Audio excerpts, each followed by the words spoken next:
Hey, what's up, everybody? BDO44 coming at you with another video. All right, so the Lakers did not get the victory against the Milwaukee Bucks. 115-106 was the score, and I thought it was a nice, clean game all the way up until about the midway through the third quarter, when the officials effectively put Anthony Davis in foul trouble. That's what I saw there. Around the third quarter, they just said, you know what, let's just turn it up. So they called a quick one off of a screen. They called another one off of something ticky tack, and if they another one was like on a reach foul or something, and he was in foul trouble from there. That was just enough to have us put our, pull up off of their defensively a little bit, and adjust a little bit in a negative way, to where they were able to just kind of step in front of us and keep ahead of us from there. The stats tell you something really interesting. How poorly the Bucks shot. I think it ultimately came down to them hoisting up like 43 threes and only hitting like 12 of them or something around that range. And then it was like on our end, it was like 7 or 12 or something. So I think it just comes down to our team not having enough shots attempted so that we can match their makes from behind the arc. I think that's what the stats will tell you. Otherwise, it was a pretty even game. But the fact that they had so many more 3-point shots than us was just kind of eye-opening, especially when you consider they had a similar amount of field goals. In fact, I think they had 10 more field goals than us. So they just shot so much more than we did. I think they out-rebounded us by 11. So very, very, very strange stuff, just stat watching. But the eye test, in terms of just watching the game, it was just a nice game. This is obviously a team that's undermanned, so we only had 9 guys in rotation. But it was nice to see size on the floor at all times. It was nice to see us not have Russell down there throwing possessions away and shooting bad shots. It was good to see some guys that we don't see often do some things that we often love to see them do if we were to see them often. Wenyen Gabriel was a player that we saw do some good things out there, rebounding the ball, dunking the ball, all this stuff I love to say. And for me, it was just a breath of fresh air to get just all of that on the floor at once for a long period of time. Max Christie didn't really give us what we needed to get from him. He needs to work on his court awareness. I think that's what it comes down to. He's fast, defensively, he can do a lot of things, rebound and all that, but he's just got to work on keeping his head up. And we had some dribbling issues out there, situations where we needed our dribble to work for us. Rui Hachimura, Troy Brown, they just really were able to have active hands against our guys, and it kind of disrupted us a little bit. I thought we ran some good defensive plays out there at times, good zone plays and stuff like that. But I think it ultimately came down to the second half of them just being able to hit some shots a little more than they were able to in the first half, because they were ice cold in the first half from behind the arc. So yeah, Giannis, 38 points. I mean, he's going to do what Giannis does. That's really what it came down to. You can't guard him. There's nobody down there that we had that would actually effectively be able to stay in front of him except for Anthony Davis. And when Anthony tried to guard him, those 2 fouls. And so it was one of those things where it's like you got really frustrated down there watching it if you're a Laker fan, because you're like, you're not allowing us to defend Giannis. Anybody we put on Giannis, they just call synchronized swimming type whistles. The ones I love to make fun of. It's just superstars in this league. We can't stress it enough how much we want to see the return of defense. A guy like Anthony Davis didn't do anything wrong on any of those plays, and if he would have been able to play head up properly, the way some games are officiated where you don't hear a whistle at all, if he would have just been able to do what it is that y'all would do on those nights, he would have had a much better game. We probably would have won, because that's really what it came down to. If you look at, like I said, midway through the third quarter, probably around the 4:50 mark or something, we put Anthony Davis in a situation where he had to set a screen, and they just called a screen foul or something. I think it was Grayson Allen just kind of fell to the floor on some synchronized swimming. And I'm just like, this is the Milwaukee Bucks effectively saying, all right, let's just do what we do as vets to get these little 9 guys out of here. That's really what it was. Like, they're playing hard, but let's just turn it up. So that's what I saw there. They just started doing vet things. And we fell into those traps, and then from there, they closed us out. But I thought we played hard. You know, I think if we would have had our full team, LeBron James and the new guys well incorporated, we would have beat the heck out of them tonight. We would have beat them sound, because I'm telling you, this Bucks team ain't as good as they need to be. They're not. Giannis is exactly as good as he needs to be. But if Middleton and all those guys, if Portis ain't out there, which he was not tonight, at least I didn't see him, they don't have a strong bench. And so you saw that rear its ugly head tonight, and they were able to get away with it simply because we were running 9 guys. So I thought all 9 of our guys played extremely hard. You got to give so much credit to Dennis Schroeder for getting a double-double tonight. Big assists, big points. You know, I like what I saw from Cole Swider in small minutes. I thought he really stepped in, got a good tie-up against Giannis, which I thought was eye-opening for a rook. You know, Rui Hachimura, I like what I saw from him. So just a lot of good stuff on both sides of the floor. 8 boards. I think he had like 6 points, but some good sequences down there. Very active. Troy Brown, same thing. You know, he had some big shots down there. 3-point shots was falling. Good drives to the basket. Lonnie Walker had another really good game. He's the best game he's had in about a month and a half. Settled in, didn't get traded, made it through the deadline. It's a good chance he's going to get his bag from us. And I like what I saw from him. I really, really like what I saw from him. He's exactly what I said he is. He's a weapon that we can trust, get out in the open court. And if we're having any type of scoring droughts for any reason, he can get hot. And we saw that tonight. He had about 3 straight buckets somewhere in the second quarter or something like that. He was really running it up. And we know what he can do. In the first half of the season, he was one of our main scorers, having games where he go for 25 and 30. So Lonnie's capable, man, and I like what he can do for us going forward as a young, athletic weapon. So that was good to see.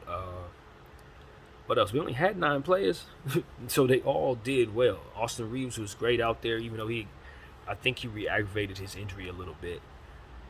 But all in all, he shot stellar, and it was too bad we couldn't keep him 100% healthy, because he was definitely a catalyst for what was going on, especially in that first half. He started off extremely efficient. I think 7 out of 8 to start or something like that. So, I mean, he was styling on him, man. Boy crossed over Giannis in this game.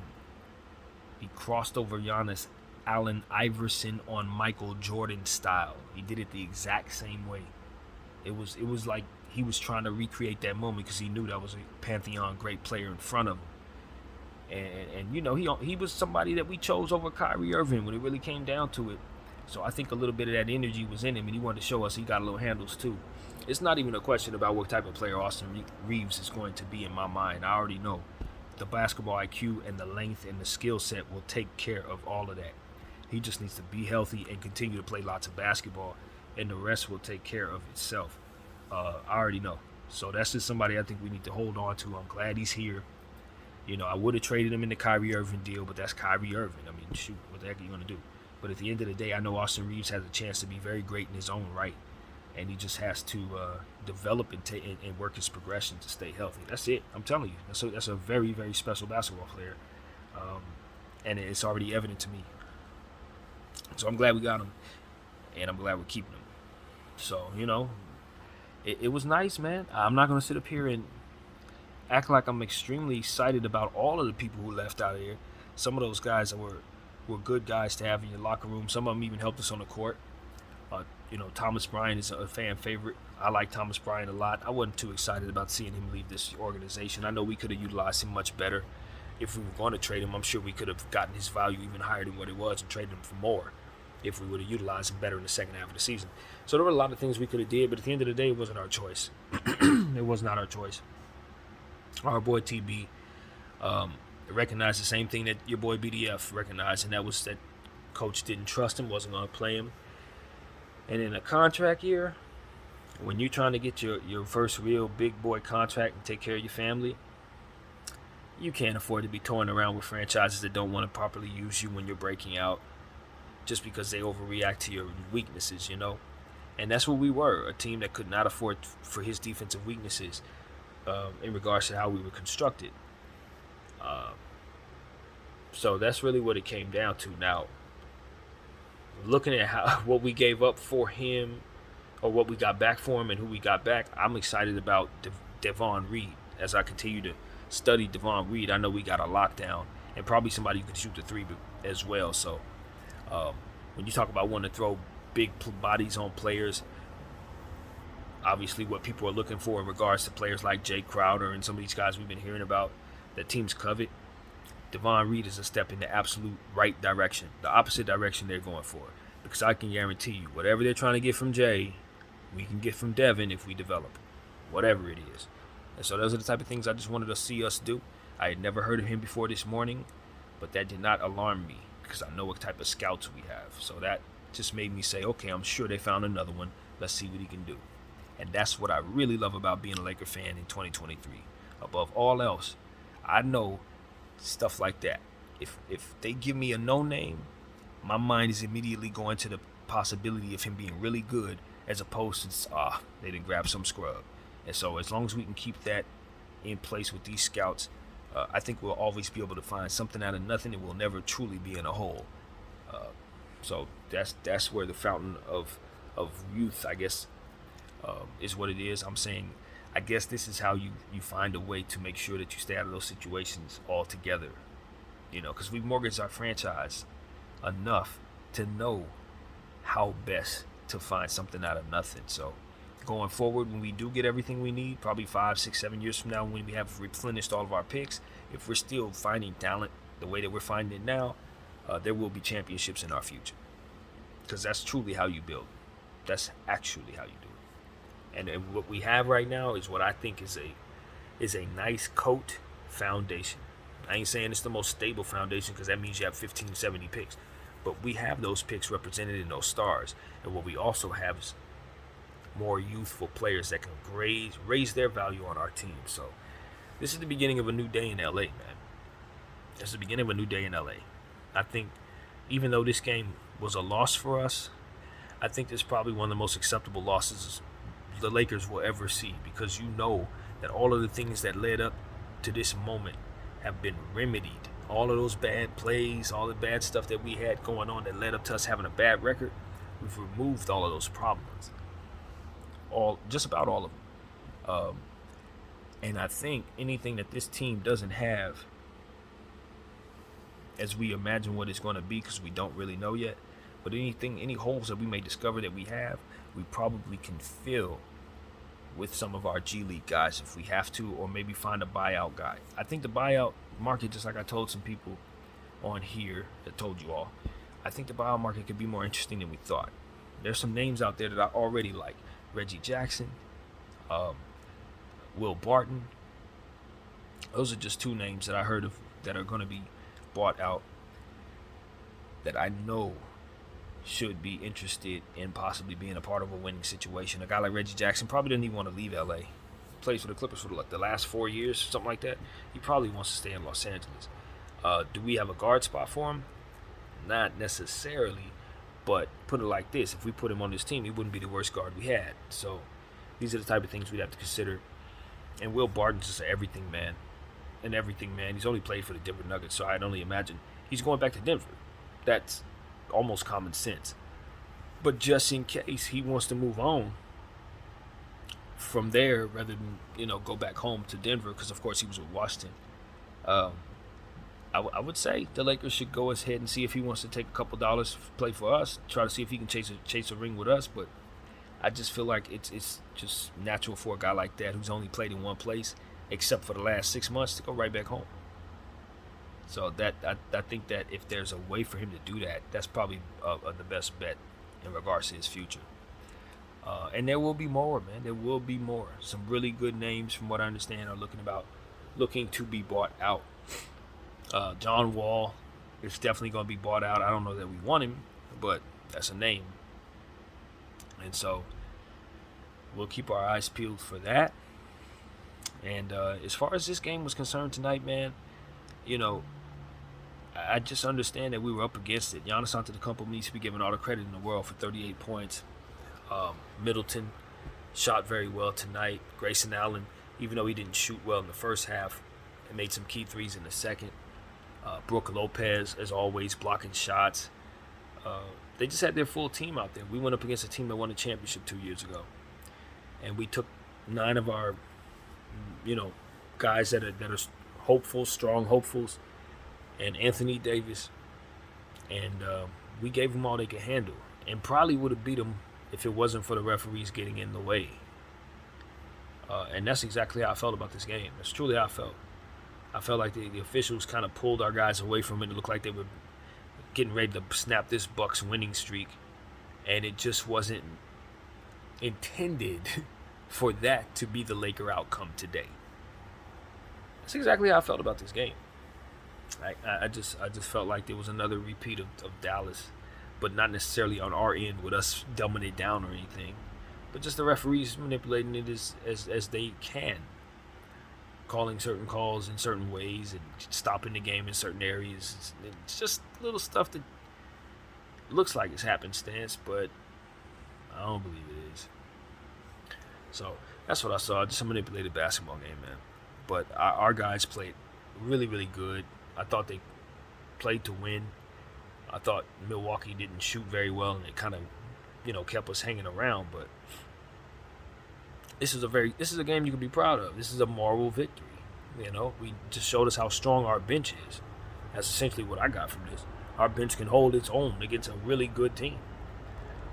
After these trades have been made and we restrict it of all the things that shouldn't have been here, you can truly see how well we could have competed if we just would have played these players the whole time.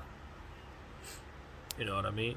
And that's really what it comes down to. It's only one new guy here. In that regard, it's Rui. Everybody else was always there. And look what they were able to do against the Bucks. I mean, we didn't win, but the Bucks had to deal with us. Giannis had to play a lot of minutes. He didn't get to sit or nothing like that. So I'm proud of the squad from top to bottom today. I don't think I've been able to say that in a couple of years. But from the front office all the way down to the team, even on a losing night, this was probably one of the best days to be a Laker fan, because at the end of the day, this loss was just going to be in place because we made such really, really good trades that half of our team is gone now. So if ever there was a reason to be undermanned and be okay with it, it is that. So I'm thrilled, man. Thank you, Rob Pelinka, and everybody. I couldn't thank y'all enough for a really good day in regards to our team. And now we just got to see what we can do with the roster, Breaking this game down didn't really make a whole lot of sense to me. I've been up since 3 a.m. following all this stuff. And Bron didn't play, you know what I mean? It's just one of those games, man. You just knew that you weren't going to necessarily be able to beat Giannis tonight. But we did way better than I thought we were going to do. Way better. And it was just nice to see a game where there was no real antagonist down there in regards to the players who just aren't on the same page with others. Errant passes and shots being taken by players who aren't focused, who have other agendas and stuff like that. Guys who don't have the right attitude because they're not sure they're going to be a part of it tomorrow. And of course, last but not least, no small ball rotations. We didn't see no 3-guard lineups, no Patrick Beverly, Dennis Schroeder, Russell Westbrook lineups. Juan Toscano Anderson, none of that. None of that stuff is here, man. And that is really why this is such a victory for Laker fans. We can go to bed tonight and sleep well, because we've been celebrating in the midst of some serious losses. And that's the thing about it, Lakers. That is the thing. I am not unhappy. But I do need to admit, this is the second game in a row where we've celebrated in the presence of losses. And I'm going to say, just like I said earlier today, let's let this be the end of that. Just like I said in the pregame video, and I'm going to say it now, let's get back to winning. Let's just get back to winning, because at the end of the day, there should be no reason to really enjoy losses. This is the only time it should be okay. Maybe LeBron's day as well. But even in the midst of that, you want to understand that people are talking about the fact that we lost that LeBron game. They are. They're saying that's a good old LeBron game. That's how I go. Celebrate the numbers. Don't celebrate the victory. And I take that personally. I'm not a quote-unquote LeBron fan, as everyone knows, although I am a LeBron fan, right? Since he's become a Laker, it's not just about him being a Laker. I like who that is, and I like how he's played for us, so therefore, I'm a fan of the King now. You know what I mean? Organically, to my own self without the help of anybody either telling me to or not. You know what I'm saying? Like an organic appreciation for the player has manifested. And so as I become a LeBron fan, I want what's best for the fan, for the player, right? And I think we did a good job today. As a fan of his, I feel good about what we did today in regards to making sure that he can walk away from the Lakers feeling like they did something for him, for what he did for them, which was give us that signing and make it so that he didn't have any rights to be traded today. And so that was a real sigh of relief for everybody in our organization. And even if they had a problem with him in any way, shape, or form, they got to understand that grace took away a lot of headaches that they could have had leading up into this day. A lot of headaches. He gave y'all a lot of reasons to be able to not have that be a part of your sleepless night. And so, as I think about that as a fan, I think about the things that we need, like stability. He understood that part of what we wanted and gave it to us in that way. And I think giving him the pick was right in that regard, because it helped me. That gesture helped me understand that he gets where we coming from, even if he can't wrap his arms around it, so to speak, because of his timeline. If he could give us 20 years from here, he probably would. That kind of thing. So my thing is, all right, I'm rolling, and you still got a lot left. So let's invest in him and see what he can do for us. Because at the end of the day, it's not like you can't process your rebuild while he's in place, as we are doing this way. Because as you can see, if he were to happen to gracefully bow out, we now have a team that can bring a superstar to us. And look at all these young players like Vanderbilt and Beasley and all that. We can still compete even if he were to walk away. So that's ultimately what we were lacking before today, in my opinion. We were lacking that. And somehow we were able to make some good decisions and have some grace from the market. And we were able to make this happen. So I think we have a foundation, man. I think we have what I would consider a foundation, which means if all these pieces happen to not be all right for any reason, they should be able to be retraded for at least cost value. And we can at least get stuff that's as good as them for all of it, at least. And then from there, most of the pieces should get better. So you see yourself getting into better territory than that if you get in a good space. And so we're learning as a franchise. I feel like we're a healthier franchise right now than we were this morning. Healthier. And now I speak of franchise health. I mean, you have a foundation, and now you can build from here. You don't have to have all your picks. Your team just has to be good and young, stars healthy, on solid contracts, and capable. And then from there, you just pick and plug what works for you until you find the right concoction that works. And then when this gets run out, and when it runs its course, you start to rebuild over without any emotions.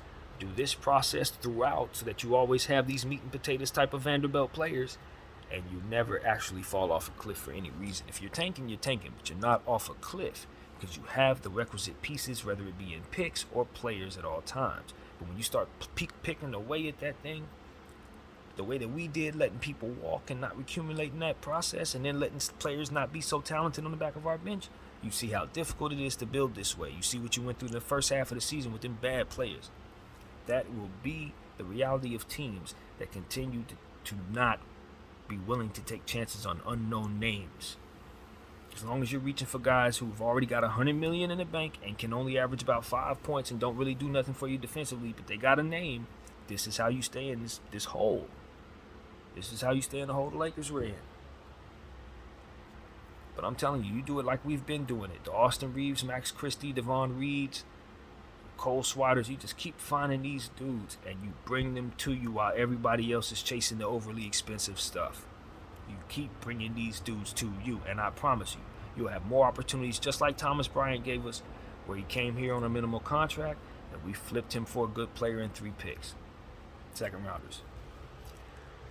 And you could turn one of those second rounders into the same thing. You look up and you've ballooned all that in a matter of 3 years into a first round pick from nothing, absolutely nothing, just by making moves correctly and being patient in developing players. I don't think it's easy, but I don't think people have done it right very often. So I just see an opportunity there. And I think the Lakers have run with that. They've run with the mix. So I'm very happy with what I see.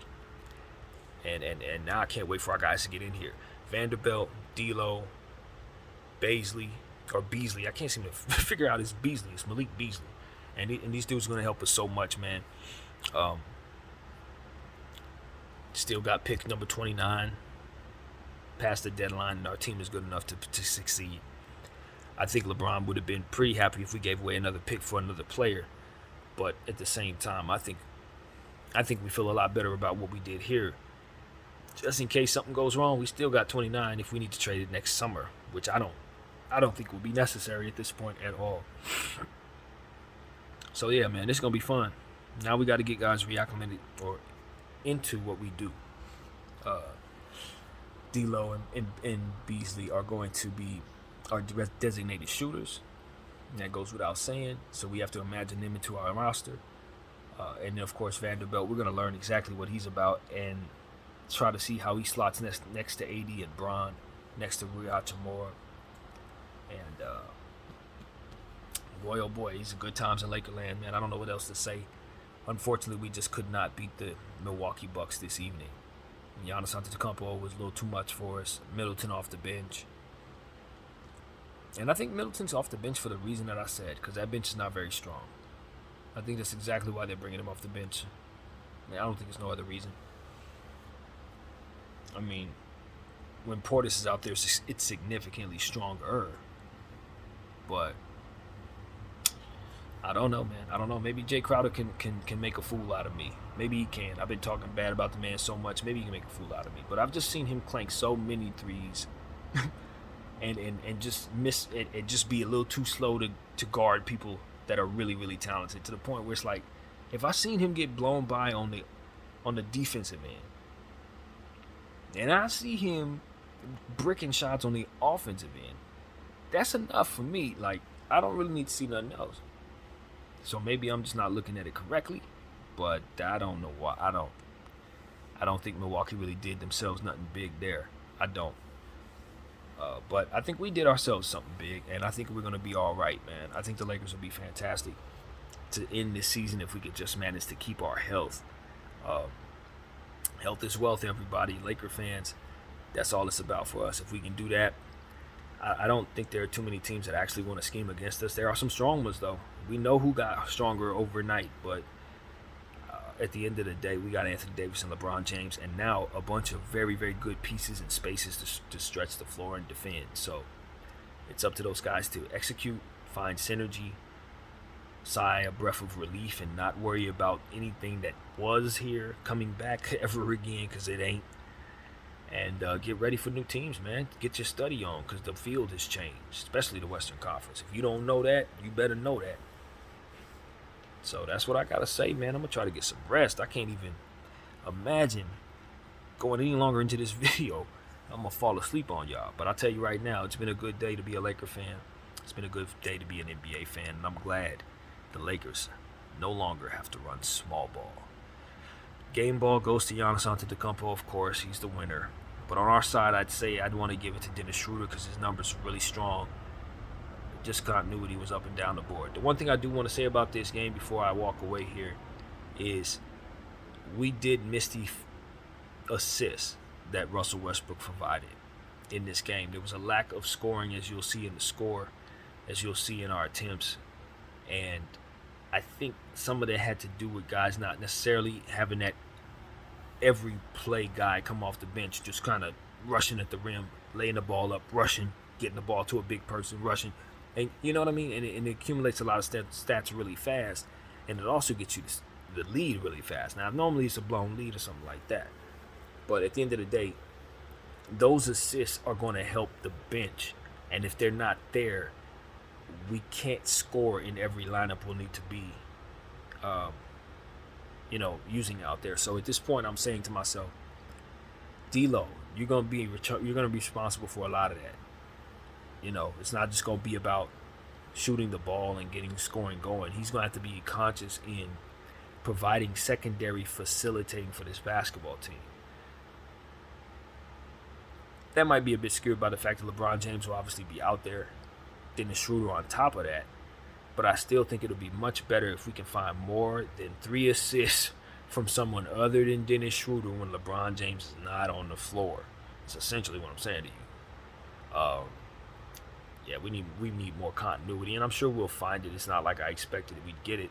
These guys aren't on the floor very often with one another, which is just ridiculous. But that's behind us now, of course, and now we move on to bigger and better lineups. So that's what I got to say, man. Super day. Super day to be a Laker fan, even in the midst of yet another loss to a team that I know for a fact probably would have beat us anyway, so it don't even matter. It is what it is, man. BDF 44, I am exhausted, and I am out.